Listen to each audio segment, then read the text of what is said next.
感谢大家在周六的晚上如约的进入到我们的 AFI 以及 Alliance for Impact 的这一个讲座的直播间。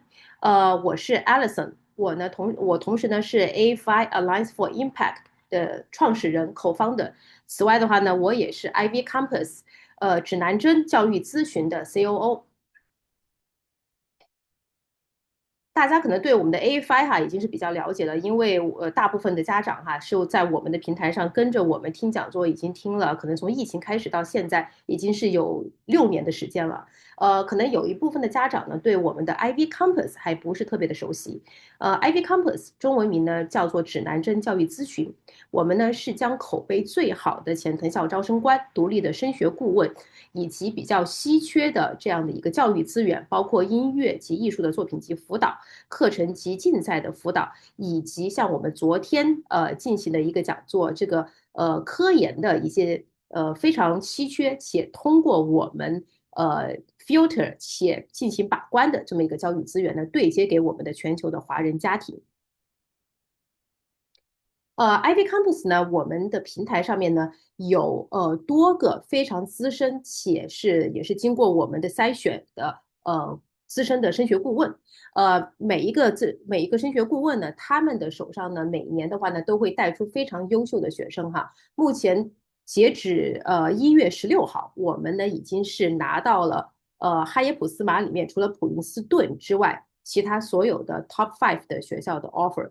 除此之外的话呢，像宾夕法尼亚大学 UPenn 我们也是收获了3个 offer， 杜克大学、西北大学，然后 Cornell 呢，我们是非常的所有的早生的学生都是顺利的下车了，也是我们一共收获了6枚的康纳的 offer。此外的话呢，还有像卡内基梅隆、Georgetown。密西根安娜堡大学这样的学校。我也想强调一下哈，其实我们不只是帮助所谓的非常优秀的学生进入到他们的梦校，此外的话呢，我们也会帮助学生他们 aiming for top 30、top 50这样的学校，包括像 NYU Stern、NYU， 然后波士顿东北大学，我们都会帮助学生去达到他们所能达到的这么一个最好的一个结果。IvyCompass 我们的特色呢，在此想强调一下哈。第一呢，我们和其他一些大型的升学的机构的不同呢，是我们每年的话呢，会严格的控制我们的一个客户数量。基本上每一年我们不会超过50个学生，他们会分散在我们的大概有接近10位这个顾问的手上哈。所以呢，这个我们是会严格的进行一个数量的把关。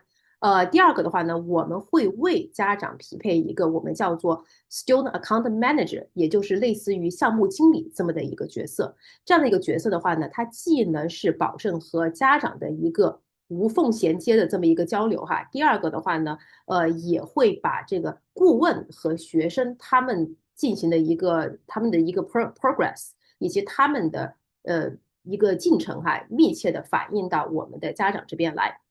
这样子的话呢，是确保我们的家长呢，在给这个学生一定的这个灵活度和自由性的同时呢，全程的把控学生的一个升学进程。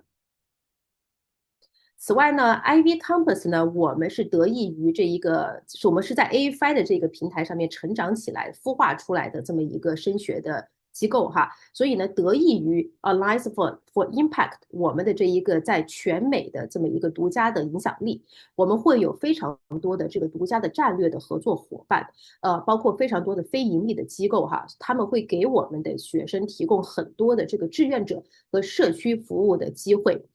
此外的话呢 ，AFI 旗下呢，我们还有一个中文叫做青少年创新创业协会，英文名叫做耶法的这么一个青少年自己在运营、在组织的这么一个非盈利机构哈。我们 IvyCompass 的许多的这一个学生的话呢，也是在这个耶法里面呢得到了成长、得到了锻炼的。所以呢，其实我们说的是AFI Alliance for Impact、IvyCompass 以及耶法呢，我们是有一个非常有力的相互互补的这么一个关系。此外的话呢，我们 IvyCompass 的我们的这个 concept 和我们希望能达到的一个目的哈，我们不想说只是为了升学而升学，除了升学之外呢，我们更注重学生的个人的成长以及蜕变，在帮助孩子达到升学的这个短期目标的同时呢，我们还尽可能的去帮助学生培养他们的领导力以及软实力。大家现在都知道哈，AI 一出来之后呢，未来可能没有一个非常的确定的这么一个职业的方向了，所以呢，这进一步的呢是要求我们的学生具备这个沟通能力、领导能力，包括这个磋商以及这一个我们说的协调能力哈，这些各个的这样的一个力哈，都是我们 IvyCompass 非常希望在升学的同时能培养我们的学生能达到的这么一个能力。大家可以到我们的网站上 ivycompass.com 看到我们的非常多的这个 counselor 的一个名单哈，包括我们的 John， 他是那个 Cornell 的前招办主任，他的讲座呢，每次我们都会放在开年的第一个讲座，吸引非常多的家长去听他的讲座，讲的干货满满哈，家长的反馈也是非常好的。除此之外呢，我们有 Don 来自普林斯顿，还有 Jason 是来自于哈佛的前招生官。此外呢，包括像今天即将来做讲座的 Demmy 哈，他是我们的这个 STEM 以及这个商科申请的专家。此外的话呢，他对夏校的这一个申请也是非常的了解。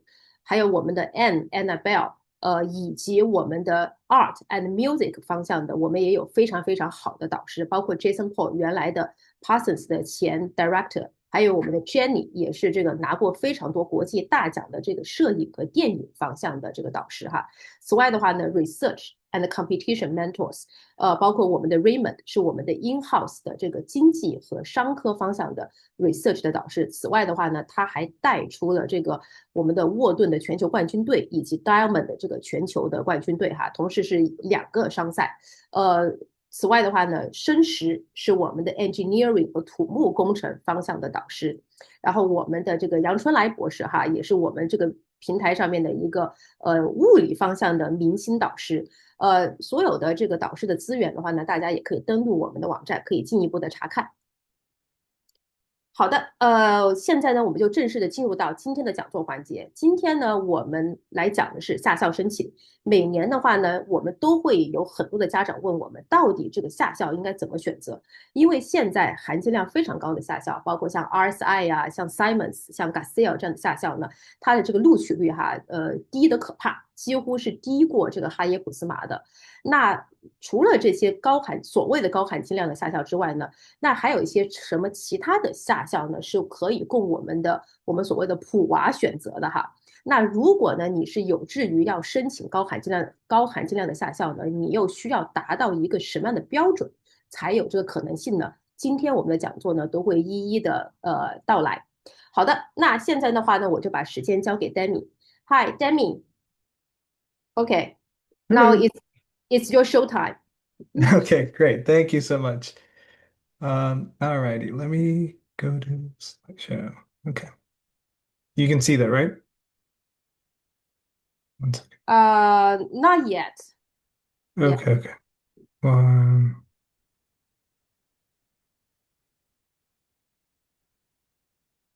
there you go.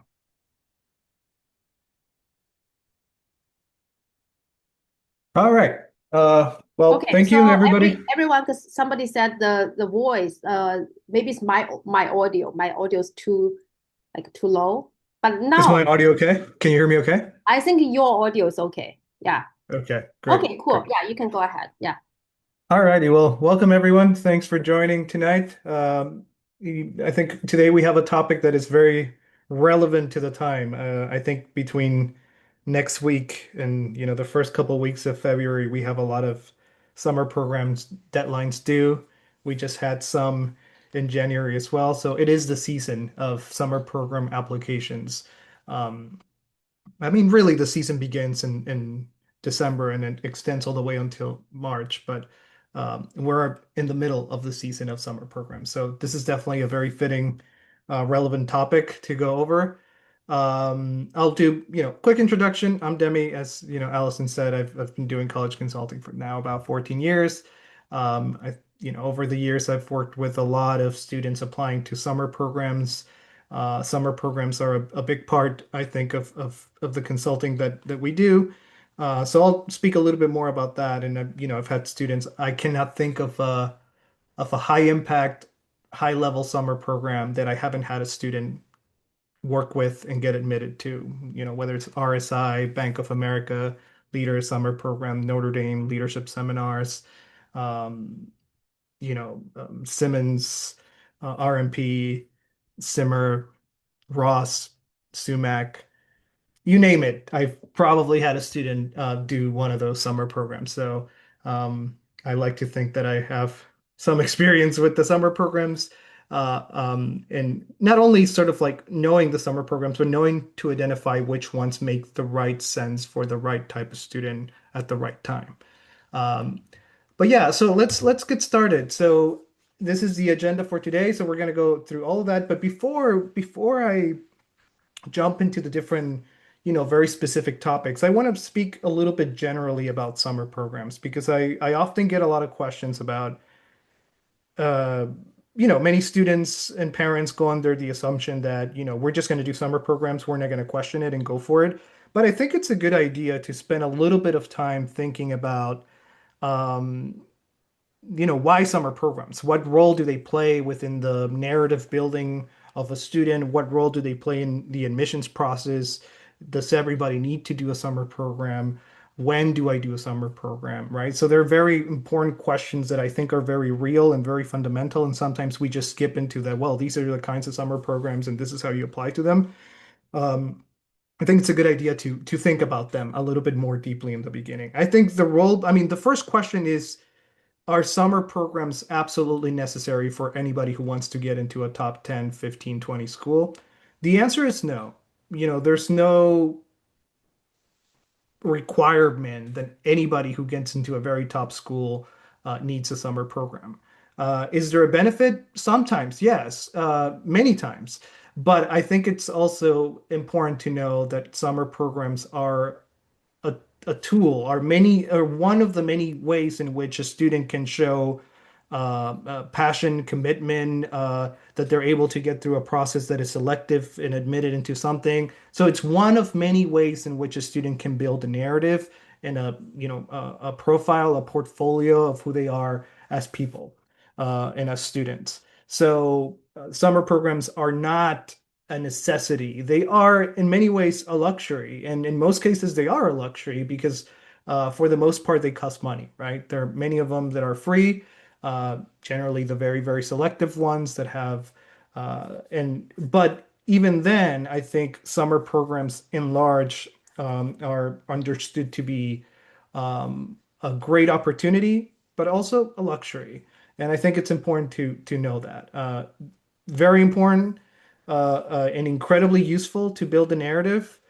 In fact, there's no student that I would say, it's a bad idea to apply to summer programs in any given summer. To me, applying to summer programs is an important part of the process as you're developing over the years in high school.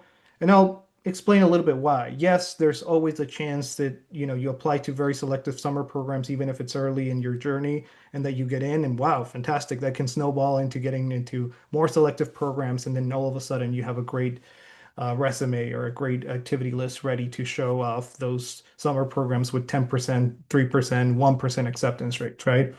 But there's other parts of applying to summer programs that is helpful. One, it can help sort of like uh, identify what the summer looks like. And even though I said that summer programs are not necessary, I don't want that to be confused with, not doing anything over the summer is okay.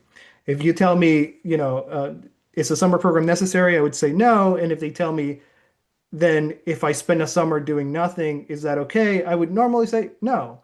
Generally, you want to be intentional about your summers from rising 10th grader to rising, 11th and 12th.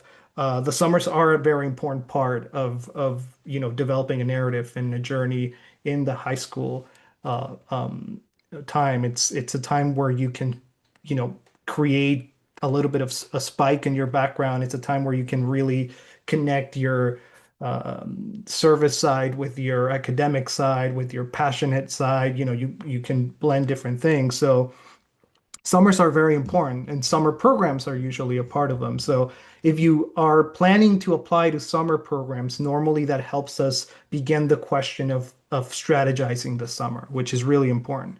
Another very important part about, summer programs is this idea that every time that you're applying to summer programs, you're getting practice on college applications. And I cannot stress this enough. It's really helpful when a student has applied to summer programs from, rising ninth grade, 10th grade, 11th grade. By the time that they apply to college, they more or less have experience on the process, because the summer program application really mimics the college application. So you end up having material, yes, but more than the material is the experience, is just having gone through the process multiple times. By the time that you apply to college, you already have that experience. And for my students in particular, it is great because when I work with my students, we work on essays together. We do one draft, we brainstorm, we communicate. So if we've done that for 3 years, by the time whether we apply to college, it's not a new process for us as a team. It's something that we've done for multiple years. So um, that part I think is really, really crucial about summer programs. So regardless of what I say now and what I will talk about summer programs, I would always recommend, if there's time and energy and it's not going to hurt something like GPA or result in a bad test because we were too busy applying to summer programs, I would generally recommend applying to some summer programs is a good idea. If anything, it's great practice. If not, you can shoot for very high summer programs. There's a low chance that you get into. But anyway, I think it's a good idea to apply to summer programs and develop a program list that makes sense for you. So please work with your consultant or yourself, figure out a way of choosing the right summer programs that make sense. And hopefully this conversation will be helpful in that regard as well. But yeah, summer programs are really an important part of the process for that reason. And I'll start by speaking about uh, what I would say the main summer programs, which we're considering the high impact summer programs. So you'll realize that in the summer program world, there's so many options. There are thousands of options.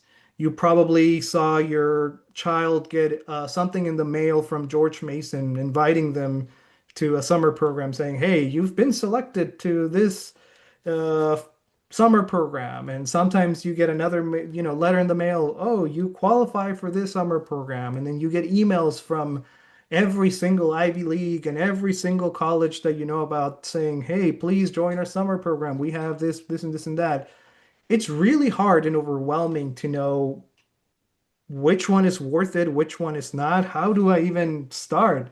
How do I determine what's a good summer program? So I'll start before I go into the high impact summer programs by saying that, and I will go very high impact summer program forward because I believe those are really the main focus of the summer programs. But summer programs play different roles at different times and for different reasons. You're going to see, I'll give an example. There are schools that have fantastic exploration-based summer programs. Like, maybe they're not super selective, but they are a great opportunity for a student to take a class on a specific topic that they want to learn more about and perhaps explore a little bit of a college experience, right? Like Brown is a perfect example, and we'll speak more about that. But again, I just want to emphasize that there are different roles that summer programs play, and it's not always just to have a high impact summer program. Um, so to start with the high impact summer programs, um, these are the ones that you probably have heard about, right? Everybody has heard about RSI at MIT, Simmons and Garcia at Stony Brook. And these are all research-based summer programs. There are other research-based summer programs that are being very famous: SSP, SSTP, RMP, BU Rise. There's a wide range of like S to A plus tier summer programs that all have like an acceptance rate of below 10% that will all look fantastic when you apply to college and will all give the student the opportunity to be normally in a 6 to 8 week summer program that would yield some kind of deliverable in the research area. So there are fantastic summer programs out there for those. These are the summer programs that really end up being pretty helpful in an admissions process. So if you are a student who got admitted into RSI and you did RSI and you completed something there and you have something to show, or even if you don't have anything to show, completing RSI itself is something that you probably want to, or not probably, you want to show in your application. Again, not only because it's a prestigious program that you can, they know that you did meaningful work. It also the process of selectivity itself is something that you can show. Like, hey, I got into a program that has a 1% acceptance rate. That shows that I can go through a process of selectivity that is very rigorous and be successful. And that will probably give you a better shot at getting admitted into a school that has a 5% acceptance rate because you already gone through a process that was even more rigorous than that.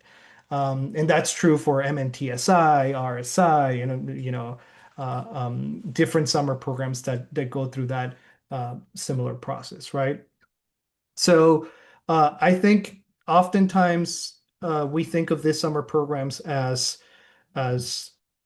ways to only show the selectivity, but they can play really different roles. And again, normally an RSI or a Simmons or something like that will be done as a rising senior, right? Generally, that's when it happens. And normally there has to be a culmination to all of that. So I will say other summer programs or other opportunities that would set up a student to get into these programs. For example, I have never met a student who gets into RSI, especially as a as a member of a represented demographic that gets admitted into RSI without research experience, right? So normally you want to build a little bit of research experience to have that. But yeah, these summer programs really strengthen the chances of a student to be successful in an application process. Again, if you did RSI, if you did Simmons, it can help you. Especially in the sciences.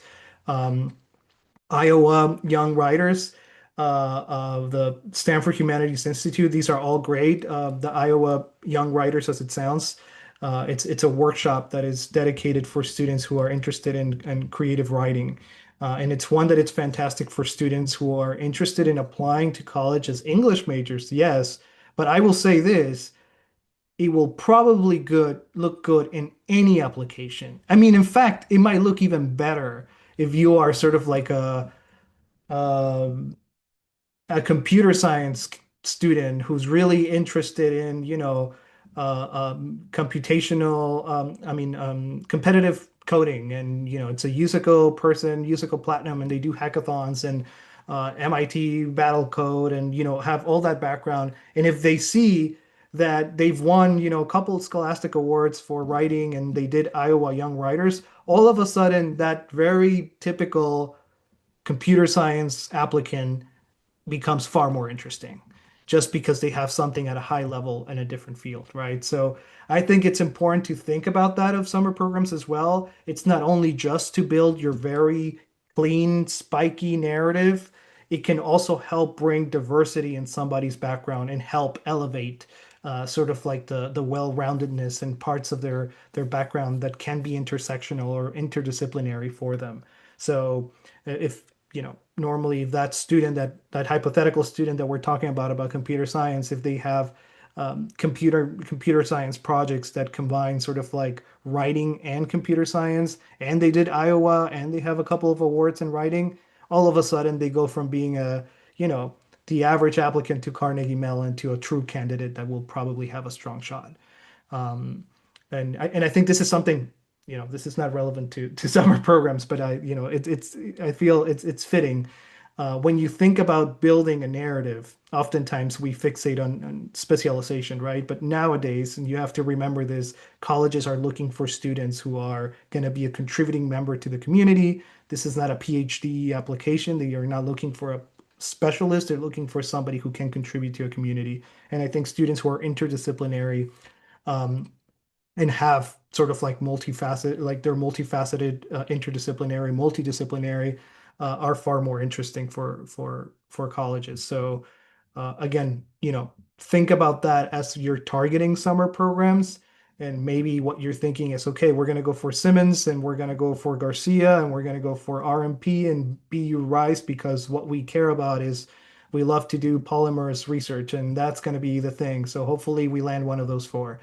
But if the student has a big interest in the humanities, well, and they have intersectional work on that, the Stanford Humanities Institute might actually be a great option for them. Again, you would have to craft the summer in a special way where it's not just a humanities summer, that they have enough stuff that they do that shows the layers. But that's an example.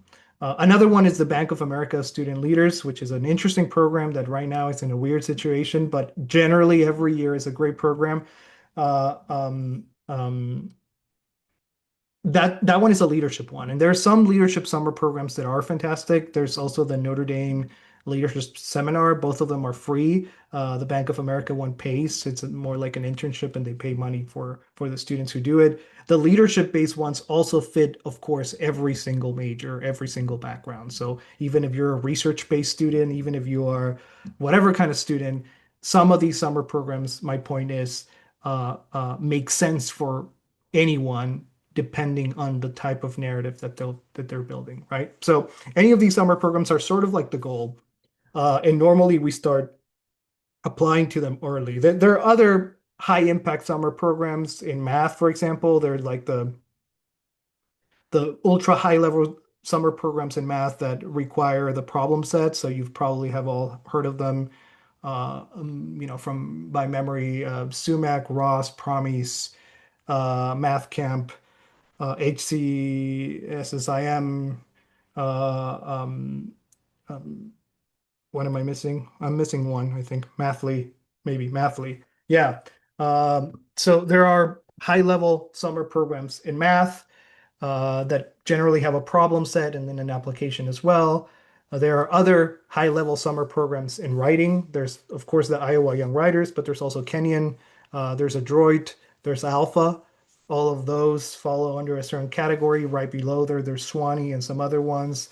Uh, for for research, there are so many in many different fields. In the biological sciences, there are so many. SERMR probably is one of the highest, but you also have YSP at Davis. You have so many options of high-level summer programs, high-impact summer programs that, hopefully you'll have the opportunity to identify and figure out what it takes to get there. In the business world, normally LBW, the Leadership Business Program, is a good one. Harvard has a fantastic one as well.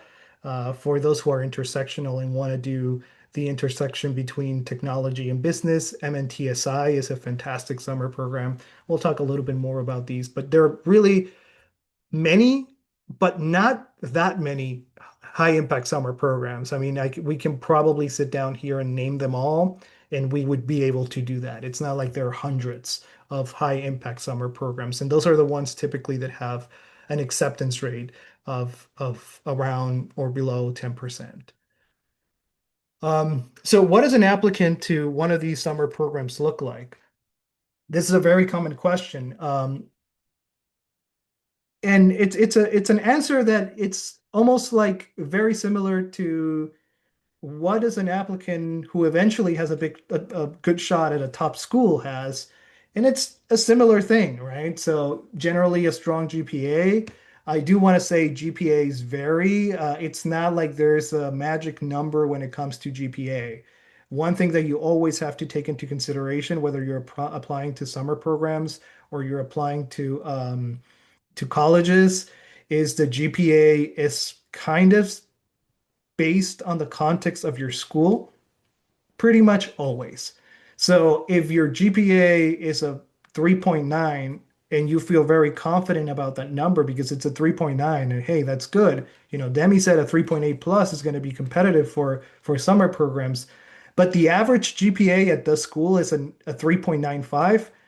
then you're no longer competitive because it's always going to be based on the context of your school.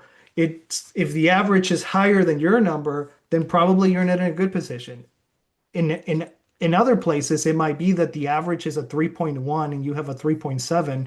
That might be top 2% of the graduating class, right? So normally what you want to make sure you have is that within the context of your school, and I know a lot of people fixate on, oh, I know, that person across town who has 25 APs, I have three. How am I ever going to compete with them? Well, if three is the maximum that you could take at your school, and no one else has more than three, guess what? Your three might be better than their 23 if the top was 28 at their school, right? So again, you're always want to focus within the context of your school if you have the right numbers and the right, rigor.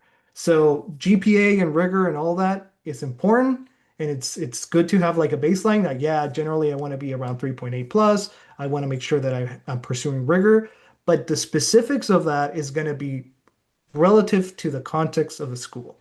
So you want to make sure that just within your school, you are in a good position. If there's a possibility for you to find out, and I know most schools don't rank, and I know it's hard to figure out, but if you have an idea that you are in the top 10%, top 5%, top 1%, that is helpful. That is more helpful to know than the numbers themselves.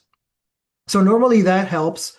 Having a strong SAT score, a PSAT score, or an ACT score is a good sign that you're a strong candidate. What is a good SAT score, or what is a good PSAT score? Again, this one depends a little less on the context of the school, but it really depends on the context of when you're applying as well. If you're a freshman applying you're a rising 10th grader applying to a summer program, and your SAT score is a 1500, versus somebody who's applying to the same program as a rising senior with a 1510, the 1500 is way more impressive because they have a 1500 3 years before the other one has a 1510. So that also matters when you're applying, to what you're applying, and what the numbers look like. What is a strong SAT, PSAT score in general? Yeah, I would say something close to a 1500 is strong for summer programs for the most part. If you're applying to a rising senior summer program, maybe closer to a 1550. PSAT scores, similar idea. So the highest PSAT score is a 1520, not a 1600. So normally if you are in the high 1400s, that looks pretty good. Letters of rec, so recommendations are important in summer program applications. Especially, they're not all of the summer programs require recommendations, but they can be an important part of the process. Also, just like we said that this is good practice for applications when it comes to essay writing and things like that, it's also good practice to go through the process of asking for letters of rec, making sure that you're building relationships with teachers so that they write good letters of rec. So it's the whole package is very intentional and helpful in sort of like practicing what applying to college is going to look like. Um, so yeah, I mean, the recommendations can show a nice or shed some light on the student and what it is that they care about. How do they behave in the classroom? What are some of their curiosities, some of the details of what they do? So letters of rec become an important part of the process in many ways. Extracurriculars are also, of course, important in the process of applying to summer programs. For most of the high impact summer programs, the expectation is that the student has some background. So you cannot normally apply to RMP and say, hey, I think I like biology. I kind of took a class and it was nice, and I would love to do research one-on-one with a professor. That's probably not going to work. Normally, you already did a research program. Maybe you already published a paper. Maybe you did well in the regional science fair. Maybe you went to state science fair.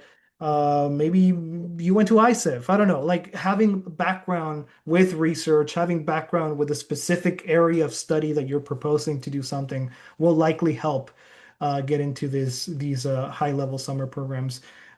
For many of these summer programs, and I think this is, again, I will say something here that is important. Summer programs are not all the same. Some of them are more playful. Some of them care more about like, just like colleges. Some of them want you to be a little bit more, you know, okay, this is my background and it's very direct to what I want to study. Others value more learning for learning's sake. So, depending on the summer program, usually extracurriculars, you want to show diversity. You want to show that you are able to engage with the community. You want to show, again, interdisciplinarity, multidisciplinary, multifacetedness. You want to show all these different things, just like you do when you apply to college.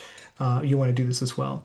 Essays are very important. They are, if the activities reflect sort of like your accomplishments and things that you've been doing, and they show a clear path of interest, the essays really show the details, the reflection, the passion, the maturity, the curiosity. It's about, yes, I did all those things that accomplish all of that. What did I get from it? What are some of the things that I'm getting from this experience? And again, it's going to depend on the program and the different questions that they are. Sometimes you are a little bit more direct and a little bit less reflective. Sometimes they want you to be way more reflective and not as direct. It will depend on the program, and that's again something that you can talk about with your consultant and figure out which pathway to take.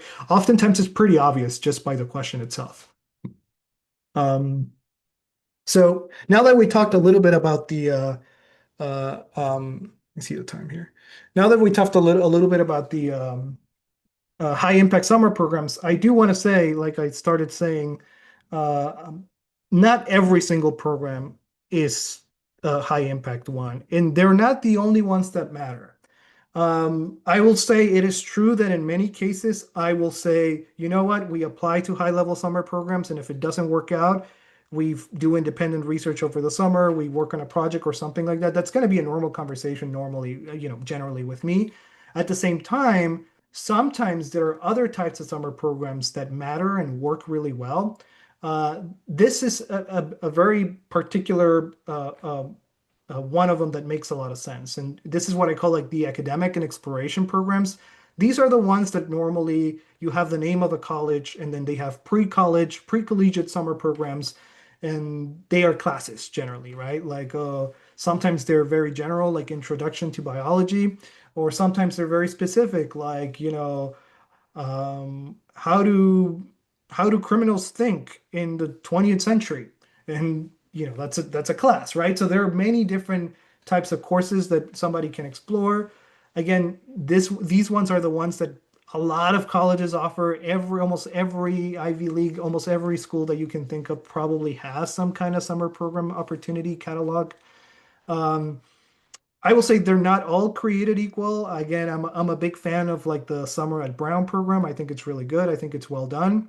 I think, of course, it's a very money-driven program, of course, but I think they do it really well, even if it's a sort of like a pay to play. I think they do a fantastic job. So the Brown one is good, the Stanford one is good, Columbia one is good, Georgetown one is good. So those are normally some of the Georgetown academies are great. The Stanford pre-college programs are fantastic. Stanford has other high-level ones that, I'm not including those. I'm not talking about Simmer or the Institute for Humanities or any of those, but just the courses that you can take. So these are great opportunities for the student to explore fields. I recommend this normally for rising ninth graders or rising 10th graders that sort of like want to just know a little bit more about a field and they're not so sure about. They don't feel ready to do any research for it, and they just want to spend a little bit of time with a class. Another great reason to do one of these programs is also if they want to spend some time at a particular school. So yes, the Brown one is fantastic, but if there's a student who says, "Hey, I really, really need to spend some time at Duke because I just love that school and I think I'm going to ED there later on. So it would be nice to spend a summer there to see if I really love it." That might be a great reason to do it. You get to live on campus, you get to see the dorms, see the community, and maybe you fall in love with it and you know that Duke and Duke style schools are going to be it. Or not, or maybe they have the experience and they're like, "Oh man, Durham is not for me, not North Carolina. I think I prefer a city campus, and therefore Columbia or NYU or UPenn are for me, right? So it could be, a nice moment of realization of what the student wants to do. So those are the reasons why I recommend these type of summer programs. One summer program that I think it's particularly interesting to look into that has sort of like this opportunities of courses is the UChicago one. And this, I'm not promoting UChicago. I know that's, I've spent many years at UChicago. I'm not trying to say that, this is a special place. But it is. And the reason why it's a special, it's for the very famous. I don't know how famous it is now. It used to be more of a secret. Now it's going to be the third year. It's no longer a secret. The ED0, right? So UChicago ED0, officially known as the Summer Session Early Notification Program, is an interesting, unique, and very, I don't know, very UChicago, very like thinking outside the box ways to improve acceptance rates and yield rates and all those things that they do to make sure that they're high in rankings. But basically, the premise is, if you do a summer program with them, you have the opportunity to apply from September 1st to October 15 in an early decision program. Early decision is that binding, program when you apply to college, but it's before ED1. So in theory, somebody applying to ED0 would be admitted to the University of Chicago on a rolling basis. So you by mid-September, you might know if you got admitted into UChicago and you're done because it would be binding and that's it. But in the case that it didn't work out, the student would still have ED1 and ED2. So you could potentially have 3 ED rounds if you do this. Also, I would say just numbers wise, if the goal is to get into a top 10 school, I think I'm pretty sure based on the acceptance rate numbers, the ED0 pathway is probably numbers wise the highest chance that any student has to get into a top 10 school just by numbers, percentage rate. I think the acceptance rate for ED0, there's some speculation about numbers, but I think is in the 20 something percent, which is way higher than their 5% or 4 point whatever percent acceptance rate.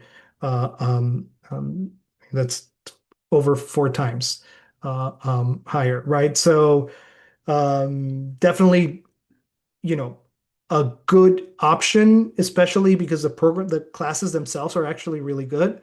So if that's something that you want to consider, hey, I think it's a good idea for my student to explore, X field.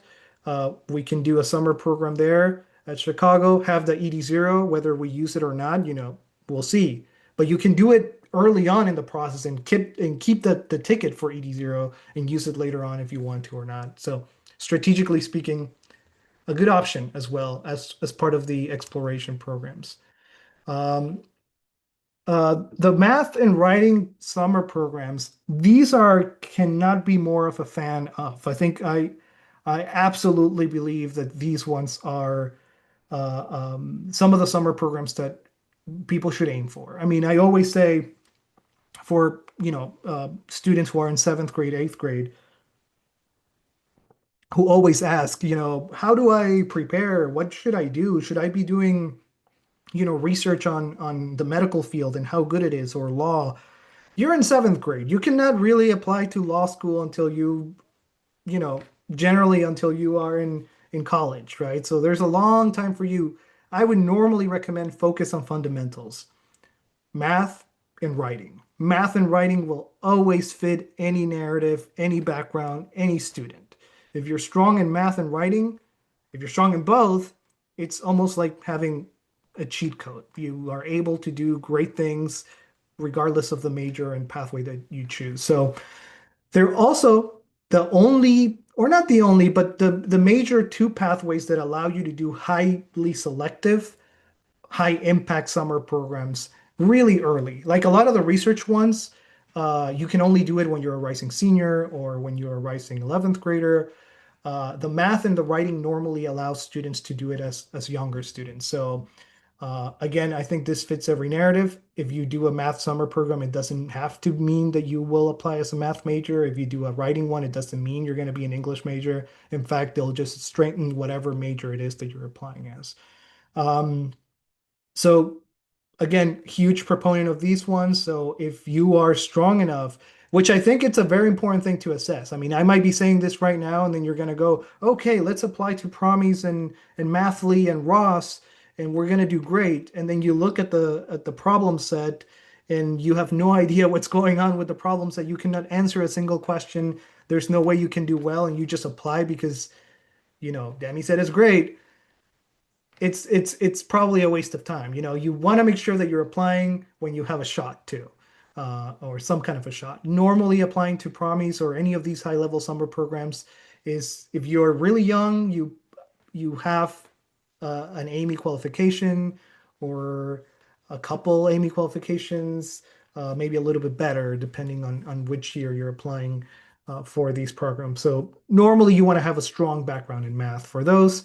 For writing, it's interesting because for writing, I think what truly matters is just the writing. You could have no awards, you could have nothing, and you submit a great writing sample and a great essay, and they might accept you. But the writing has to be phenomenal. So for the writing summer programs, is showing that talent in writing that will get you into some of the high-level summer programs. And again, there are some high-level summer programs that will accept rising 10th graders. Promise is one of them. Mathly is one of them. Alpha, which is a writing summer program, is one of them. Iowa will accept also rising 10th graders for the online option. Kenyon will as well. So these, again, very, very high proponent of them. They're very, very strong advocate for these. They're great. Look into them. See if you have a shot. Again, especially the writing ones, if you are a strong writer, and the math ones, if you're a strong person in math, regardless of the pathway that you want to take, these summer programs can be interesting, and they would be interesting probably every year. So I think it's always good to look into them and see and consider them as potential options, particularly for the high impact. These are high impact. Leadership summer programs are in a similar way, similar to the math and writing ones. There is no university that will say we don't like leaders, right? I think every single school likes leaders. They always emphasize the importance of leadership. Leadership is a universal, skill, virtue, personality trait that universities in general will value. Even if, there are many different personalities in universities, right? UChicago is very different from Northwestern in terms of personality and identity. Just like, Princeton is very different from Emory, or, again, not just for ranking reasons, just in personality and how they will all value a leader. So leadership is pretty important. And so summer programs that are leadership based can be a great way to sort of like strengthen that background from the student, highlight that background from the student. There are, of course, high impact summer programs in leadership. I think we talked about some. The Bank of America one is probably the leadership summer program. That's the one that is the most elective. That's the one that looks best in an application. There's the Notre Dame Leadership Seminars, which is fantastic as well, also very low acceptance rate. There is on a slightly lower tier, but you have LBW, the leader business of the leaders of the business world. That's the Wharton LBW summer program, which is fantastic. Is a good opportunity, right? It's leadership for business. There is YYGS, I would consider sort of like a leadership summer program, which is also slightly lower level than the ones that we talked about. So all of these summer programs are great. They show great background in leadership that I think can help a student's narrative regardless of background. There are also lower level ones. The Leadership Institute at Brown, Tufts has a Leadership Institute, Georgetown has a Leadership Institute.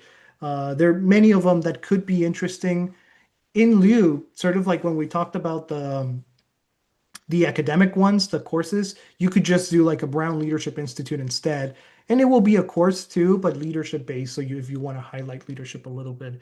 So something that it's a good idea to consider and to think about as well. The research-based summer programs, which again, if I was a strong advocate for the math and the writing ones, these ones to me are really where you want to aim, what you want to aim for. So there are great summer programs. The reason why I like them so much is they normally have a deliverable.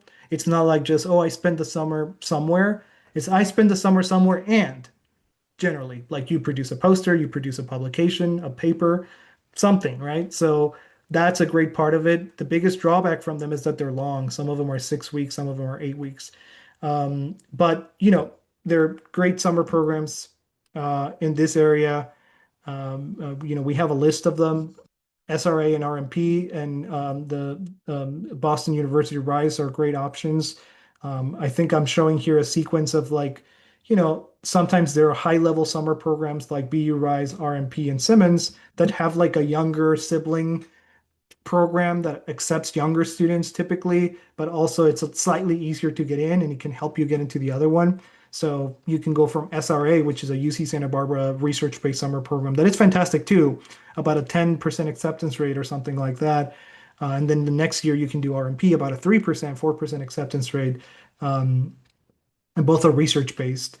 Something similar happens with Garcia and Simmons, right? So like you do research at Garcia and you get nominated for Simmons by your school, let's say the next year, you probably have a better shot at that as well. California has some great summer programs that are research-based, through Cosmos predominantly, but they also have so many other options, so many different campuses. SIP, for example, SIP at UC Santa Cruz is fantastic. There are so many research-based summer programs. I recommend them highly. One thing that I do want to mention about the research-based summer programs is that uh, they are slightly different from this other trend in research that's independent research, right? So there are some companies that offer the opportunity to pair you with a mentor and you do research. Those are great programs because they allow you to say, I want to do research on, and you can be super specific and you develop a research paper on that and you can, you know, publish it or turn it into something, and that's fantastic. But the research-based summer programs, what they do differently is maybe they're not as specific as the other ones, but they allow you to show the colleges that you can go through a selective process and do a research program at a university, maybe at a lab, at a physical lab, and do all these kinds of work, which again adds a different value than independent research. Independent research, I'm also a huge proponent of. In fact, I think for a student that knows more or less what they want to do, sometimes instead of going to like a summer at Brown and doing a course on whatever field, I would recommend a low level independent research journey so that they can explore the topic a little bit more through research, and hopefully that will end in a publication early on so that they can set them up to do bigger things and maybe the next year have a good shot at SRA or something like that. So research-based summer programs are again an important part of the research programs. I recommend looking into them. Most of them are going to be available for rising seniors, but many of them are going to be available for rising 11th graders, and some of them, a few of them, will be available for rising 10th graders. Um, Internship programs, these are interesting. Internship programs are always a little bit interesting. There are, of course, the very reputable ones that are, you know, free and provide stipends and that they're, from the government and things like that. Those are great. I don't know sometimes if I should call them internship or summer programs, but like RSI often falls under that category. The Bank of America Leaders one. There's Nestle Y for languages. There's the AFS, so AFS Global STEM Academy, which they send you to a different country and they give you money as well. They pay for the flights and all that. All of these summer programs that are internship based that have like a 0.1% acceptance rate to like a 2% acceptance rate. Those are all fantastic and great. I do want to say they often get sort of like they're understood as the same as every single internship, and they're not. I mean, the ones that have a very clear selective process and that they have a name that people can recognize are one thing. Everybody assumes that they're great. But if you're doing an internship of other kinds, um, oftentimes if they're not well known, it can be a great opportunity or it can be a decent opportunity depending on what the student writes about. So if I say, oh, I was an intern for um, the city council, but it's not very clear what that program is, and it's not very clear how difficult it is to get it, it will be determined by admissions officers how good it is based on what the student writes about it. So that's the trick with internships. If you do an internship at JP Morgan and you're super excited because you'll have the opportunity to work at a big, finance company and it's great, and all you do is make copies and prepare coffee for a month, it's not a great internship because what are you going to say? I stayed at an office. Sometimes, actually, usually, internships at a startup are better because they need the free labor and they will probably use the student and they will probably exploit every single talent that you have because you're a valuable asset. And at JP Morgan, you're pretty useless, to be honest. The student is not going to be important. So that's why the startups are usually a great place to do internships because you probably will have stories to tell.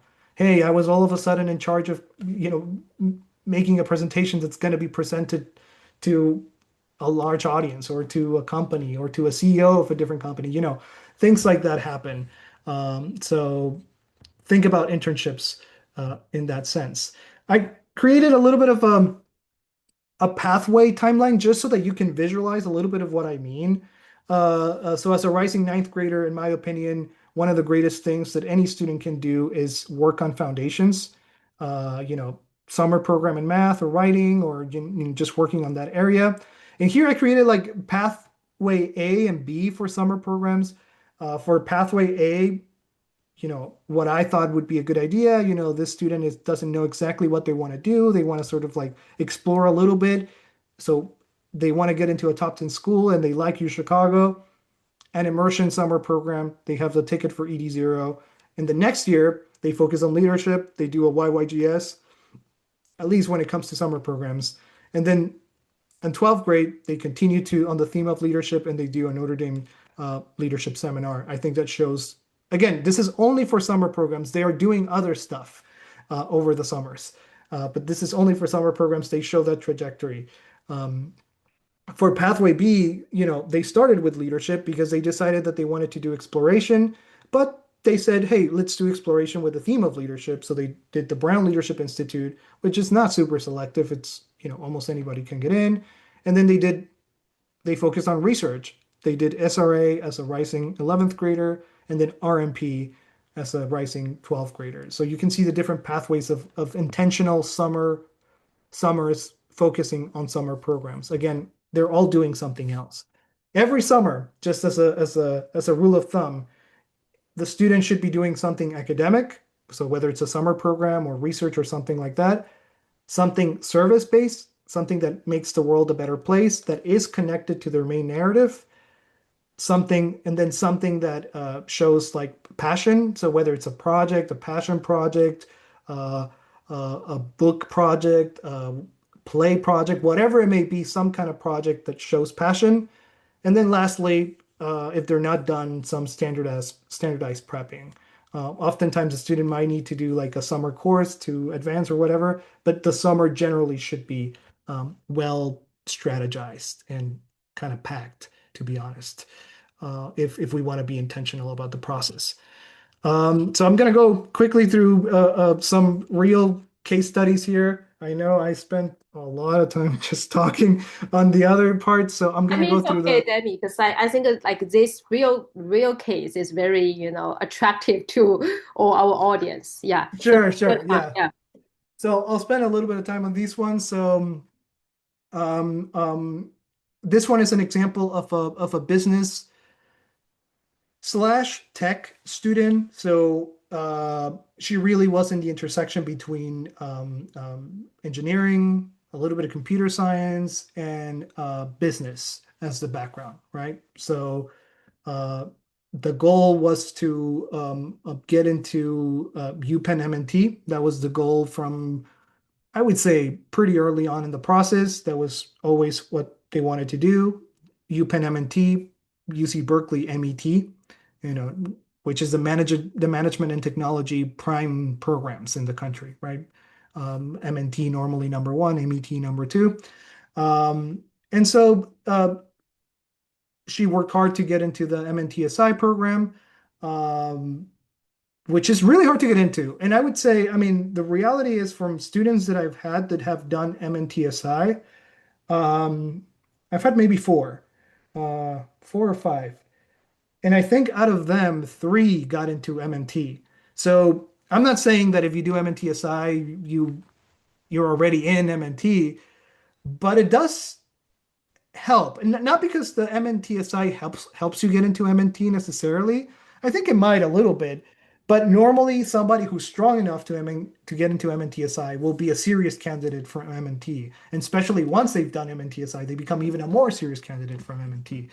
Um, so definitely something that makes sense to target as somebody who's interested in UPenn MNT or Berkeley MET, as we said.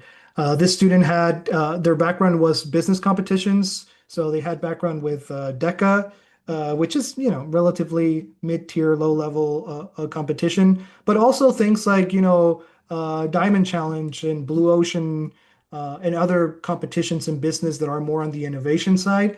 Um, she had a patent for a product as well, and that made her really strong to get into MNTSI, which again in turn helps to eventually turn that into an application for MNT and have a good shot. So she got admitted early decision to a UPenn MNT application. Um, Very strong candidate, obviously with an interdisciplinary background. I think, that's just obvious because it's MNT. So you cannot not be interdisciplinary and get into the program. It's an interdisciplinary program. But she also had a really interesting interest in other things in the arts. So it was like, technology, business, and then the arts to give flavor to the background, which I think made her really, really interesting of an applicant. So definitely, a very interesting, very hard program to get into that I've worked with students to do that. Um, the leadership one, the Bank of America Student Leaders Program, again, a fantastic summer program. Not everybody is eligible. I think this is an interesting one. You have to look at the district and see if they do Bank of America leaderships. I know some parts of like Scarsdale doesn't do it. I know that there are some areas where you can do the Bank of America leadership program. Normally, if you're in any major city or mid-sized city, you can do the Bank of America Student Leaders Program. It's a great, fantastic, super selective summer program that you get a $5,000 stipend and you work normally with the Boys and Girls Club of America, and they give you some leadership role and you manage a project and then you go to DC and go to a conference of leaders and talk. It's a great program, highly, highly selective, highly, highly well regarded. Um, One thing that I want to say about this leadership track, which I think it's a good sell. I've had many students who are successful in getting merit-based scholarships, institutional merit-based scholarships. So I don't know how familiar you all are, but like the Robertson Scholarship, the Robertson Scholarship at Duke, Cornelius at Vanderbilt, um, the Jefferson Scholarship at UVA, the Presidential at BU, um, and others. Those are like merit-based full rides. Those or at least full tuition, but most of them are full rides as well. Those are rare. There's no Ivy League with a full ride. The highest level institutional um, merit-based Fulbright that you can get is Duke's, the Robertson. And then you can get, it's Duke and it also UNC has it as well. And you're like a dual citizen between the two schools. There's Morehead Kane at UNC. There's UVA, Jefferson, as we said. All of those normally, historically, the students that get into like the Bank of America Student Leaders Program or the Notre Dame Leadership, blah, blah, blah, or any of those are generally the ones that then can get a full, a Fulbright for merit. And not only through institutional, this is also true for Cameron Impact, for the Coolidge, for any of those, big money scholarships. Usually it is the some leadership-based students that do really well in those. So that's something to keep in mind. If merit-based scholarships is going to be a big thing for the student, I would say having a strong research background is good, but even better, having a leadership impact-based background will normally yield better results when it comes to merit-based scholarships. And I know I don't know how big this pool is, but I've worked with many students that's their goal. Their goal is, how do I get to the best possible college for free when I don't qualify for aid? That's their goal in life, and that's a fantastic goal. I mean, you save the Robertson scholarship. I think it's like they quantify it, and it's like a 400 something $1,000 scholarship, and the other ones are similar. So it's a lot of money that you get for doing a good job. So I think it's a great way to not pay for college and still do great. And in fact, it's not just college. If you're a Robertson scholar at Duke, you're not just a Duke student, you're a Robertson scholar. It's different. If you're at Jefferson, if you're at UVA and you're a Jefferson scholar, you're UVA royalty. You're not just a UVA student. And I think that's difficult for students to understand. Getting the Jefferson scholarship is harder than getting into Harvard. And people say, well, why would you go to UVA? It's not the same. You get special treatment. People will see that in your background and they will know when you apply to grad school or whatever. It's something that people know about and it will help. But anyway, and again, free college. But my point is, these summer programs are fantastic for that. And normally the background of students that do this, I'm talking about specifically one student who, and this is also very typical. The students who help pass legislation generally have a good shot at these. So I've had a number of students that, start working and, knocking doors on legislators early on in their high school years. They are passionate about a topic or an issue. Generally, it's a bipartisan issue. I think as a tip, bipartisan issues that have no written numbers. That means if it's a bipartisan issue that will not cost money, that's where it's at. But anyway, so they work with legislators to help pass some kind of legislation, and they maybe give a speech somewhere, and they're active with all of that. And they also do, like, they have a work that they've done. For example, this student helped pass legislation, and he also created a workbook that ended up being implemented by two school districts, actually. Two school districts implemented the workbook into the curriculum. That basically gave him the opportunity to get into the Bank of America Student Leadership Program. He also did like the Youth Senate as well, which is also a fantastic, way of showing that. And his admissions results were fantastic. He did not get denied at any school. Everywhere he applied, he got in. And he got the Robertson Scholarship, and that's where he ended up going. He also got the Jefferson and Presidential and Cornelius and Harvard, Yale, Duke, and wherever he applied. So, I think interestingly, the best path to the best schools oftentimes is leadership versus, he was still great academically. He also had research. He did great academically, but he wasn't an ISIF grant winner. He wasn't a USMO student. He wasn't a UChicago Platinum. He wasn't any of those. An AIME qualification, in a lot of leadership stuff and impact and, good research Mm. and, just food for thought and how different that looks between that. He had a personal story that connected to the passion that he had and all that. But probably one of my most successful students ever. And again, the background is in leadership rather than, Yeah, full and blown. Demi, I just try to like add on something to it because I mean, Sure. actually, leadership is more difficult to build compared to True. have all APs, right? Take all the True. APs and pass the AMC AME, right?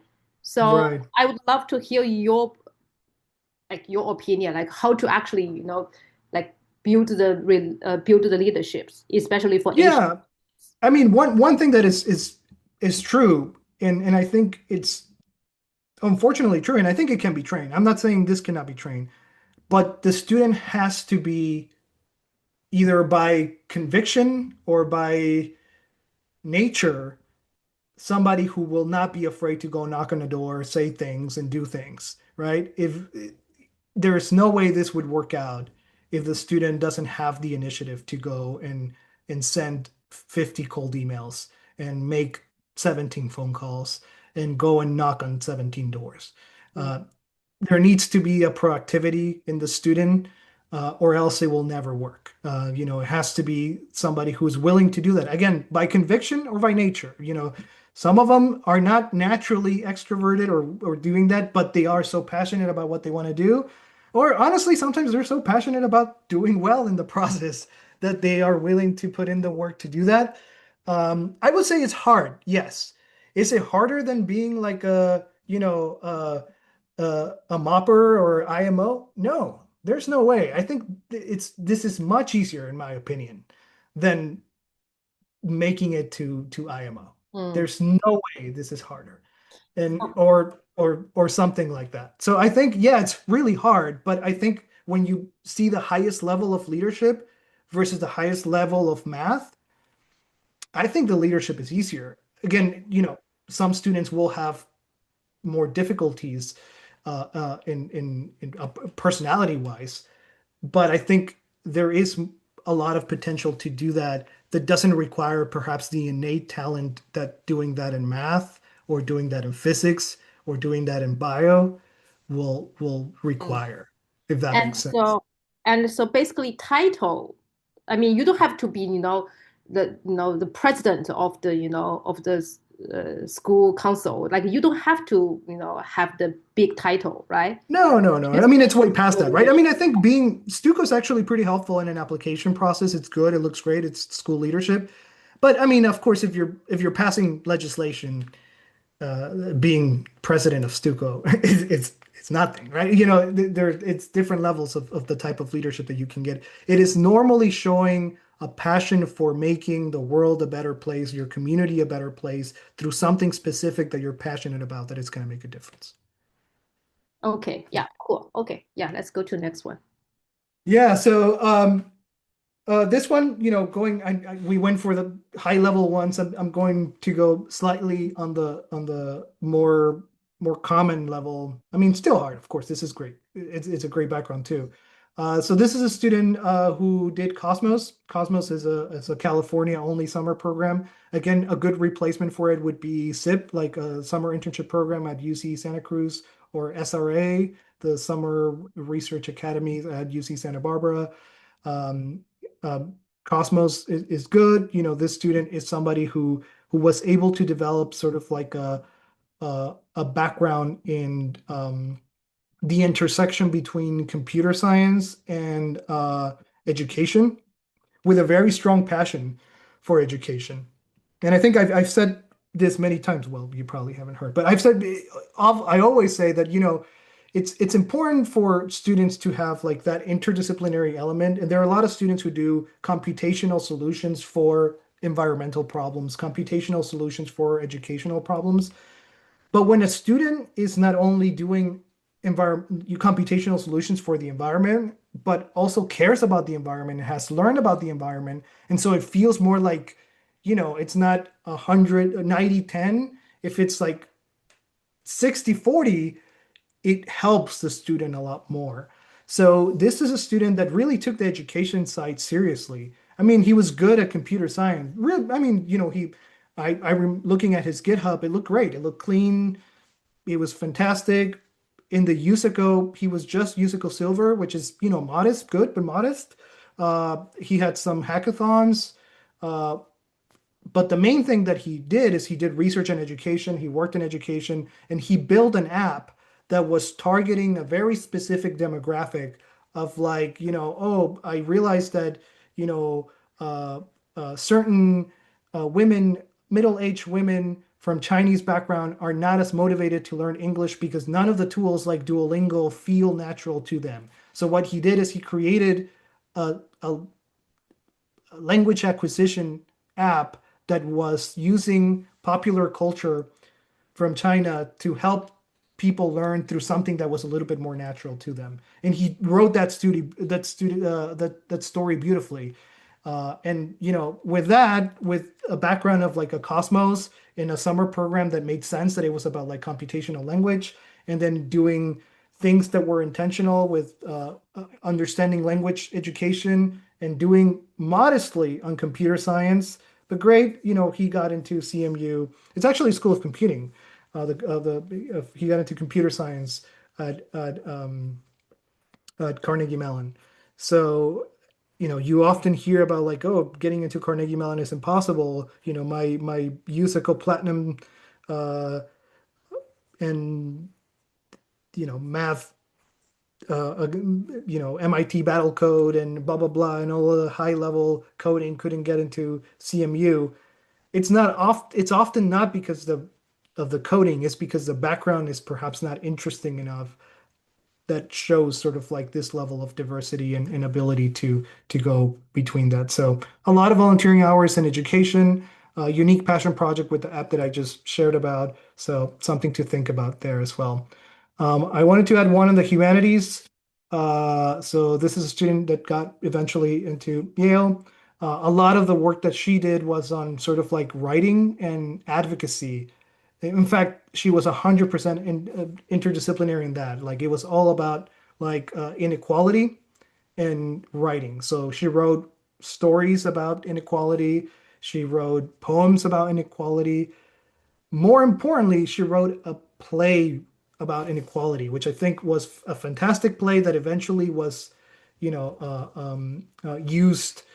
by an actual theater company and with paid actors and everything. And, something that helped her sort of like find that pathway was doing the Iowa Young Writers workshop, which again set her up for this background that helped her get into Yale. So you can see interdisciplinarity also play a role there. Yeah, so another one, Ross summer program. This one I like to talk about because we often think of Ross and Sumac and all of those for, in particular, somebody like the student who's male from a big state in the East Coast, East Asian male. Ross, you always say, okay, well, you need USMO. Without USMO, it's going to be really hard. This is a student with a double Amy qualification and was able to get into Ross. And with that, they were able to leverage and get into a CMU for computational and stuff as well. One thing that was really important for the application for Ross, I think, was that because he wasn't the typical, USMO student applying for Ross, what he did have is a lot of diversity in his interests. He worked with a local agency to do work with them. He was also really interested in sort of like meditation and stuff like that. So he presented himself as somebody who loved math, but who could bring something different to the community at Ross. And I think that ultimately allowed him the opportunity to get in the program. And even though at times he shared that it was difficult to be in a room with so many people who were much better at math than him, I think it was an amazing experience for him. And that really, I think, made a big impact on in him doing really well in the admissions process. He got into Carnegie Mellon, but he also got into Johns Hopkins and a couple top tens and all that. He ultimately went to Carnegie Mellon, but he got into top 10 schools as well, without the most, not even one research paper, a relatively modest, though strong background. So quickly, the misconceptions. I've talked a little bit about this in the beginning. I just want to reiterate. So you don't have to attend a summer program to get into top colleges. If you do a summer program, if you do a summer at Brown, do you have a better shot at Brown? Not really, but maybe because if you know the environment and the people, you might be able to write better essays. True. The more summer programs I attend, the better. No, they're not a collection. Sometimes it's a good idea to attend, like an SRA might give you a little bit of a boost for an RMP or a Garcia to a Simmons. Yeah. If you don't get into a top tier program, it's not worth doing. Not really. It depends on what the goal is, but sometimes there might be different types of summer programs that, are worth doing depending on the situation. If I don't get accepted, it means I'm not good enough. Of course not. Summer programs oftentimes, very often, are harder to get into than colleges themselves. I mean, half of the summer programs that we talked about today are just as hard to get than any top 10 school. So that obviously doesn't mean that. There are many reasons why they accept some students over others. So definitely this shouldn't be something that demoralizes students. And I think that's a conversation to be had with students pretty early on. So yeah, I overextended myself a little bit, but thank you for your patience. If you have, we have Q&A time, yeah? Yes. So we have Q&A time. Yeah. So thank you, Demmy, so much, because every year we do this summer school webinar, like at least for once, and it's always like well received, and we have a lot of like big attendance. Yeah. So, but Great. I mean, so Demmy, just like you said, on the last slide, you don't have to attend the so-called highly selective summer programs, but you still could get into one of the top schools. Yeah, yeah, So 100%. that's not like necessity. Okay. So before we delve into the questions, I want to show the QR code. So that's our routine. Okay, I switch to Chinese and then I switch back to English. 大家现在看见我的屏幕上面有2个二维码哈，一个二维码的话呢，就说您还是扫码加入我们的升学的咨询群，大部分的家长呢应该是在我们的其中一个升学群里面了。但第二个的话呢，您也可以扫码填写一个表格，我们会帮您安排和 Demmy 进行一次这个免费的咨询哈。然后呢，Demmy 的话呢，他除了是这个夏校的这个申请非常的有经验之外呢，他也是我们 IvyCompass 平台上面one of 最受欢迎的这个升学顾问，所以的话呢，如果您有所有的升学的一些问题哈，包括夏校的问题呢，您是可以扫码，我们呢会给一次的这个免费咨询的这么一个机会。然后呢，我也想提一下哈，就是说，因为每年的话呢，我们把这个 RD 的这个申请做完之后呢 ，Demmy 这边的话呢，它会有这么几个 spots 留下来帮助学生只进行夏校的申请。所以的话，但这个名额比较有限，因为我们没有办法，就是说做太多的这个夏校申请，所以呢，您也可以扫码。如果您感兴趣，让 Demmy 来帮助你的孩子进行这个夏校申请的话呢，您可以扫码填写表格，我们的小助手呢，随后呢也会进行一个跟进。好的，这个二维码我留在这个屏幕上面哈。您现在如果在手机上面的话呢，您就截个屏。然后过后呢，你到这个微信里面去扫码，因为你现在可能直接按那个屏幕呢，是过不去的哈，这个二维码。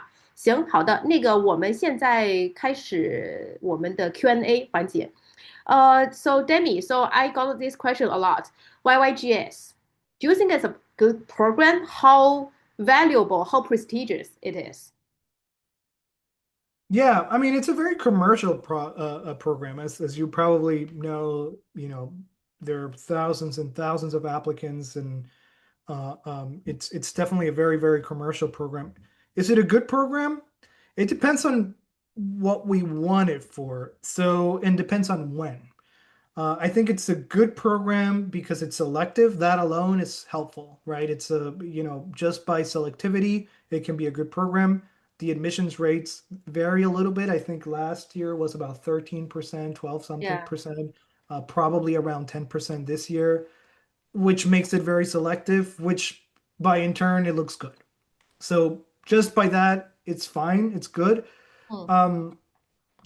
A lot of mixed reviews on the content that is taught there. I think a lot of students like it. Other students feel like it's not that valuable. I feel like most summer programs that are not super focused, like a research-based summer program, the value of these programs are going to be based on uh, they're going to be based on what the student makes of it. Like if you are very intentional and you want to read every single thing that they talk about and you engage, I think it can be a good program. The biggest highlight of this program, and I think this is often overlooked, it's not the content, it's the people. The greatest benefit of YYGS is that you will meet other leader-based students from all over the world that probably every single one of them has like a big club or a nonprofit or all of that. And if you do this program as a rising 11th grader and not a rising senior, oftentimes that gives students the opportunity to do great networking and oftentimes do like global stuff. Like I've seen students who met somebody from Trinidad and Tobago and then somebody in India, and they all got together and created a multinational nonprofit because they have a chapter in one country and the other. So it's a great opportunity for networking. I think for a rising 11th grader is a fantastic opportunity. For a rising senior is a good opportunity. Okay. So I think it depends on when you do it. It could be good or it could be bad. It's generally a good program? I would say yes, but I would like to have a specific conversation based on the student. But generally speaking, yes, a good program based on the things that I've just said. So I will make a comparison. So how about I have the YYGS opportunity, and at the same time, I can intern for the local like city council. If I have to do what? So the interning for the local city council will be a less standardized experience. So YYGS is a standardized experience. It always has the same acceptance rate, or it has a very well-proven acceptance rate. And so it's a standardized experience, whereas the city council, it will depend a lot on what you do with it. I think the city council has more potential because you could potentially do something huge and great and that can snowball, but you could also potentially do nothing. And if you just don't do much there and you do and the YYGS standard experience could be better, though normally I would say yeah, the student the city council might have more potential, but YYGS could also be just as good or better depending on what you do. Yeah. So it's really case by case. We cannot really just tell you, hey, A option is better than B, because sometimes it's really about what you have on your plate and what's exactly. And I think that's a very important thing to. I mean, sometimes it's obvious, right? If you say, well, what's better? Summer at Brown or RSI? Right. Yeah. There's some that are very obvious, but in most cases, it will depend on the particular situation of the student and where they are in the process. Yeah. 对，然后所以这个就是说我刚刚说的，其实每个人的情况都特别不一样，这个夏校的申请，所以它是一个特别的 customized 的一个我觉得是个选择哈，特别是对于高年级的学生来说。所以如果你有这一方面的问题的话呢，当然我欢迎就是你take this opportunity to talk with Demmy。所以的话呢，而且这是一次免费的这么一个咨询，所以呢，就是你有问题的话呢，可以扫码，然后呢，我们会后续来进行跟进。Okay, next questions. Any good recommendation for rising ninth grade for summer camps? I think you already answered that question, right? Like summer at Brown and UChicago. And the parent asked this question twice. Any prestigious summer program for rising ninth graders? I answered. I said that there's no so-called prestigious one, but there are some good programs. Agreed. I think that's absolutely right. I mean, there are going to be good programs, but nothing that will be. I think the prestigious starts with rising 10th. That's when you have more of a shot at prestigious summer programs. Yeah. Okay. Cybersecurity programs and engineering summer programs. Any recommendations? Cybersecurity is interesting. I think the good cybersecurity ones that I've seen are normally the government ones. So anything government sponsored, going to USA Jobs and finding a lot of the opportunities on government stuff is great.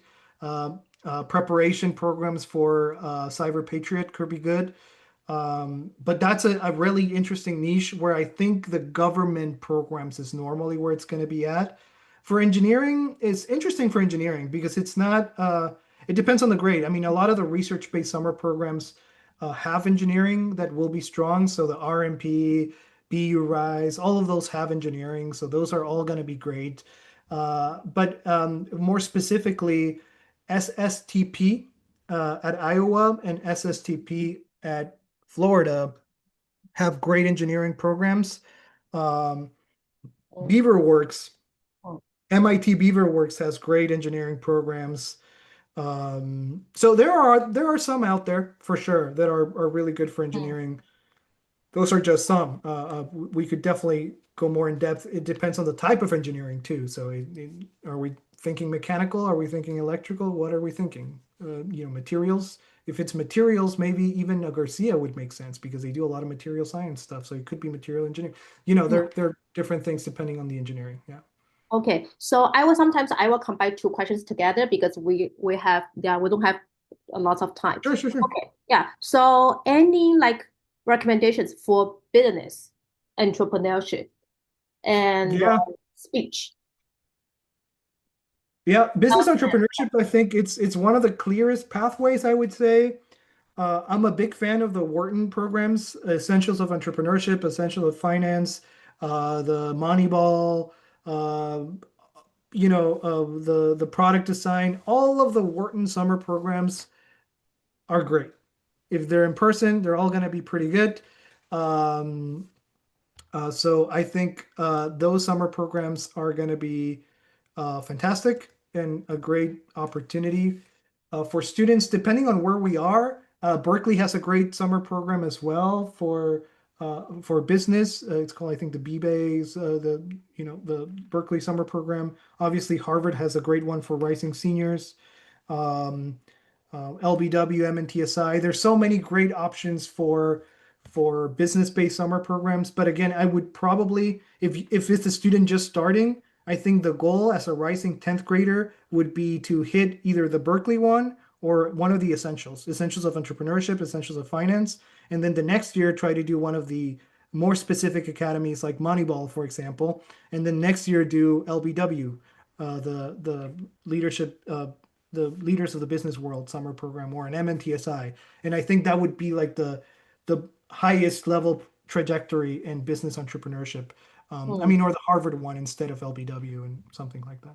Okay, yeah, I just want to mention that you can add my WeChat or 我们的微信小助手的 WeChat， 我们会给你一个，就是我们put together 的一个 list， 一个 summer school 的一个 list。对，当然可能不能说完全所有的 summer school 都在里面哈，但是一些有标志性的，然后有代表性的，比较 popular 的这一个 summer school 的话呢，都会在那个单子上面。所以的话呢，您可以加上我的微信号，我刚刚已经放在 chat box 里面了，或者是小助手的微信号，然后你回复一下夏校，我们就会发给你的。Music and visual art, I got that questions a lot. I think Tanglewood, right? Tanglewood is great. Yeah, BUTI, NYO, at a lower level, Interlochen is great. Like that have a young art something, right? I remember what it's called. Like Young Arts is a competition. Young Arts is a great competition. So yeah. So you apply to Young Arts every year. We try for that. But for summer programs, normally BUTI, Tanglewood, we shoot for. Depending on the level. I mean, for music, it's getting into BUTI is really hard, right? So I think you obviously need to be. It's normally people who are playing at a pretty high level. If we're not there yet, it could be an Interlochen, which is good. Or if we're higher level, then we try NYO. There are different summer programs for that. But I would normally like the goal should typically be like a Tanglewood NYO. Yeah. Okay. Okay. So for highly selective writing camps like Iowa, how to build a strong application? Any tips for a personal statement? Yeah, And that's a it's great question. for great writers based on the writing samples, or they also take other stuff into the. Yeah, I would say it is very writing sample forward. I would say more than other fields. If your writing sample is excellent and your personal statement is good and it makes sense with what you're doing, you have a good shot. It's not as much as like you could have a whole resume of I love writing and I've done volunteering for writing and I've done this for writing and I have written this many poems and done all these different things, and you send a writing sample that they don't like, it's not going to work out. But you could have almost no writing in your resume and submit a fantastic writing sample and uh, um, a good statement that explains the logic of how you got to that level of writing, and that could work out. So can I say that, I mean, some good writing camps, they are very unpredictable because it's mainly based on if they like your writing sample or not. It's very subjective. Yeah, everything writing is very subjective, to be honest. So I think all of the competitions for writing are very subjective. All Mm. the summer programs for writing are very subjective. There are some things that we notice, like Scholastic loves social impact and inequality stuff, and uh, uh, you know, uh, um, things like that. So if you write a story that has some kind of message about the world, and normally it's going to do better than if it has a philosophical message. So there are things that we can know and have an idea of, but uh, um, yeah, yeah. So any pre-med pathway, like any recommendations in terms of the summer activities, summer camps for the pre-med pathway, including the Yeah. biomedical engineering? Because one parent asked any programs for biomedical engineering. Yeah, I mean, I cannot think of a field that has more programs than bio and biomedical stuff. So basically, almost every research-based summer program is probably created with biology in mind. So if you think about like Simmer Ribs. So UChicago has Ribs, which is a fantastic biomedical based summer program. Simmer at Stanford has one of the best summer programs. YSP at UC Davis is fantastic. You have SSP with the genome track is really, really good. BU Rise is fantastic for that as well. So almost any research-based summer program is going to be great for bio. I would recommend trying to get into independent research, maybe as a rising 10th grader, and applying to SRA as well, so that you can build sort of like the momentum so that you have a shot at all of the high level ones eventually. I would say research early on. If bio is a field, research as early as possible. Try to get into a lab, a local lab early as well. And then again, Olympiads are helpful. USABO, USMDO are really helpful for that track. Mm. And this question is very good. How does working with a professor to do the like individual like research compared to get into a high impact research programs? Yeah, they're very different things. They're very different flavor things. I think the doing independent work, it's normally a narrative building program. So if you're doing independent research, you will probably choose a topic that is right up your alley, right? If it's a student who is in the intersection between the environment, computer science, and art, you're going to do research on that particular intersection. And so that paper will reflect your very specific passion, and you'll probably publish that, and that's going to look great because it matches exactly your narrative. What the research-based summer program is doing, you are likely to do something a little less directly connected to your narrative, but it will show that you have the ability to get into a selective program, and it will also show that you're able to do research within a university at a university setting with a professor, but in a university lab, which shows the ability to work in a lab or to do research under an academic setting. And hopefully also it will lead a poster or something like that. So it will produce something. So slightly different things for slightly different reasons. Generally speaking, I would say one doesn't replace the other. You could have both and it will look good. Okay. What is Alpha Summer Program? Alpha Scholar Social Science Research. Oh, Alpha Scholar Social Science Research. It's an interesting program, but I think if the question is because I mentioned Alpha, I didn't mean that Alpha. There's a writing program called Alpha in Pittsburgh, that it's a really, really fantastic high level writing summer program. It's for fantasy, horror, and fiction. It's a writing summer program. So if you write Alpha Writing Summer Program, that's the one I'm talking about. It has like a little worm or something as the logo. Okay, I see. Another one, National Students Leadership Conference. I would NSL. normally, yeah, that one normally I would stay away from. Yeah, I think that's a pay to it's play. Oh, it's I would normally stay away from unless like something is really exciting there. It's non-selective. It costs money. Normally, I wouldn't do it. okay. Can you talk more about the general acceptance rate to, of some good programs like the Garcia, ASIP, RMP? What's the general acceptance rate? I mean, all of these are around 8 to like 14%. I would say that's the threshold of the ones mentioned any given year. Garcia is an interesting one because Garcia, I think, accepts really based on fit a lot. So if it makes sense for the student's interest, you have a better shot at somebody who might be better qualified, but the interest doesn't match that well because Garcia does very specific research. They do polymers and material science stuff. So sometimes it's based on fit. Um, but yeah, I think most of the acceptance rate of those programs will be, all of them actually are probably under the same category of like maybe 7, 8% to about like 12, 13%. So for Garcia, one parent asked, do students need the prior research experience in order to? Not always. No. I've seen people get into Garcia without prior research experience.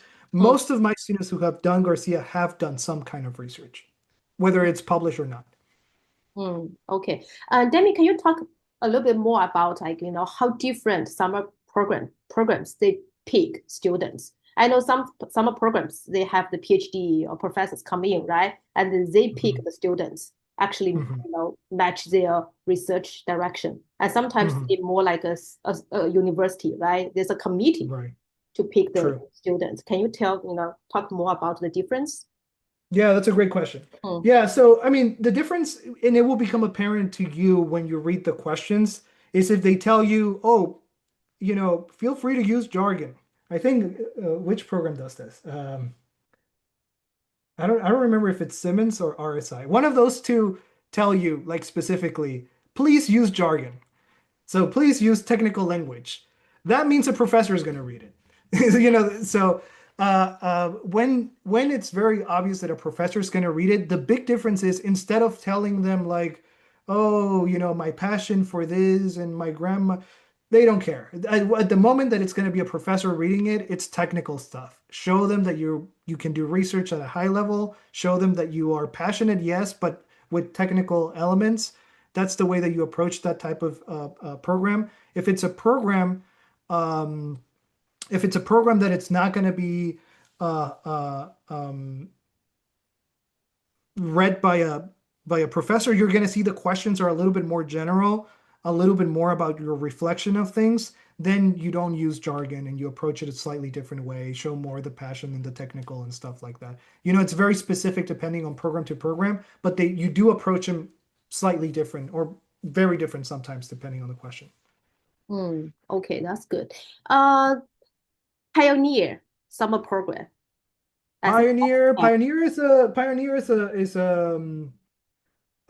kind of like a Lumiere. So it's one of those programs that they pair you with a professor and you do independent research. which you can then publish on your own, or they can publish you in their own like little magazine that they have and all that. It is Pioneer is good. I mean, it's a good program. They they don't guarantee publication. That's not their main focus. Their main focus is the research experience. Sometimes you can publish on your own afterwards anyway, but that's their goal is never publication. It's an interesting program. It's not a program that is selective or that you show off in an application at all. It's much more like, you do it for the experience or you do it um, to publish later on. But I would say it will fall under the category of like Lumiere, Polygens, and all of those. Yeah. Yeah. Same thing with CCIR. Same Yeah. thing. They're all of those. They are pretty much, and some they think they're more serious than others. Like CCIR thinks they are, RSI. They're not. They're all kind of like Pioneer, Lumiere, and all that type Yeah. of summer So programs. basically, you can just like do your individual research. Yeah, it's independent research led by a mentor. Some of them are more selective than others. Like CCIR, it's relatively selective, but not selective enough that you're going to put it in an application. The experience can be a little bit more serious and more like a program, but I would say it's still under the category of like a Pioneer, Lumiere, etc. Okay. How about MITES, and Mites. and the math roots program from MIT. Yeah, so both of those are fantastic programs. Mites in particular is great. The biggest thing to take into consideration as you're applying to Mites and Math Roots is that mostly targeting underrepresented minorities. So even though they do take sometimes other students, you just have to keep in mind that like SAMs, Mites, all of those typically will be targeting first underrepresented minorities, and therefore that makes it a little bit challenging for students who are not of underrepresented background. So and we are like Asian kids, we are not underrepresented. you're not, Yeah. no. So, I think girls sometimes have a better shot at mites. So a well-represented group, if the goal is to do something very, very heavy STEM like engineering or math through mites, maybe if you're a girl, there's a shot, but it's still tough. It's still going to be tough. yeah. Okay. Yeah. Okay. So John Hopkins, CTY, like it's Well, going to CTY has a shine wide range of application, programs. but it's Yeah. not going to shine application, right? Make your application shine. I don't think it's gonna be, move the needle type of. There's one program at CTY, there's one program at CTY that is good enough that will help I mean, it's not the most selective or the most impressive, but that it's good enough. Most of the other CTY stuff is just fine. It's kind of like more for your own exploration. Okay. Yeah, I think There's okay. a Harvard one, the Harvard Ventures Tech Summer Program, I think. Yeah. Yeah, that one is great. Yeah, Harvard Ventures, all for it. It's hard to get into, but it's a fantastic program You mean for the entrepreneurship. HUV TPS one? You mean Yeah, that's a okay. Harvard program. It's great. It's fantastic. Okay. And how about the online program? Is it worth it? The online program. I mean, Online that's a programs? wide range. Yeah, which one you're talking about? Yeah, which one? Yeah. If you're doing SUMAC online, is it worth it? Yes. SUMAC online is worth it. Iowa online is worth it. Yes. So it depends on the program and how selective it is and which one it is. So some are, some of them. Yeah, no Bank of America program this year. Yeah, unfortunately, it seems like it. I mean, they put a question mark around it. It seems like the funding never really came. Okay. Yeah. So yeah, I think like what time it is now? I mean, okay. So we probably have 6 minutes. Anybody wanna, raise hand and ask questions? Yeah. And also, if you want to get the list of the summer program, you can add my WeChat or 小助手的 WeChat，我再发一遍哈，我们会把那个单子发给你啊。If anybody want to ask questions, you can raise your hand and I can unmute you. We can give 1 or 2 spots. Any debate summer camp? Debate summer programs, I mean, they're very specific to the place. Michigan has a fantastic summer program for debate, specifically for policy. Dartmouth has a good one. Um, they're good ones for sure. I would recommend mostly you choosing based on the type of debate. Is it for Lincoln Douglas, for policy, for a public forum? Which one? And also, it depends on how long you want to spend there. So the long 6 week Michigan one is great. Uh, Most of these, though, by the way, like the debate summer programs are not for prestige; they're for training. Um, But it's for training. I think a debate or speech actually is require, the long-term training, right? Not like intensive, like yeah. So normally, I mean, if you're doing debate, you wanna. It depends on at what level you're doing it and all that. Sometimes some people do the summer program at Michigan because they're close to qualifying for like TOC and they need that little bit of a push, and then they spend the 6 weeks there and they really start doing all the research and all that, and then they start the season and they do well, and then they qualify for TOC and they don't go back to it, but then they remain consistent. It varies on experience and what they want to do. So. mm, Yeah. okay. Last question. Let me see. TASP. How about the TASP? What is TASP. Which one yeah? is that? Um, How about the TAS? TASP? Telluride? Yeah. I think it's yeah.